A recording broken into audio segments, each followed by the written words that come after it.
दादा, तालुक्यामध्ये गेल्या पंचवार्षिकच्या काळामध्ये मोठ्या प्रमाणावर जलजीवन योजना मंजूर झाल्या. प्रत्येक गावाला कोट्यवधी रुपये आले, परंतु अनेक गावे असे आहेत तिथं अद्यापर्यंत पाणी नाही आणि कोट्यवधी रुपये ते खर्च झालेले आहेत.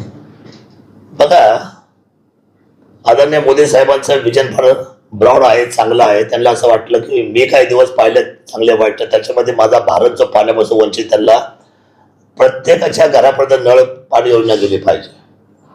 परंतु दुर्दैवाने महाराष्ट्राचं सरकार आणि केंद्र सरकार यांचं जरी कितीही विजन चांगलं असेल, पण खालची जी सिस्टीम जी लागली गेली आता मी पाहतोय ती दुर्भाग्याने अतिशय त्यांनी बेजबाबदारपणे ही मागच्या 5 वर्षामध्ये हाताळली.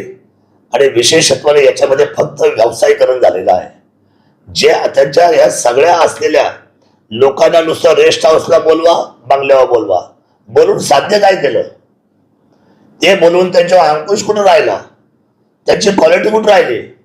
जर जमिनीपासून 1 फुटच जर खाली पाईप असेल, याचा अर्थ सांगा तुम्ही कशा पद्धतीने कामात आमची बिलं काढली, बिलं काढायची घाई का केली?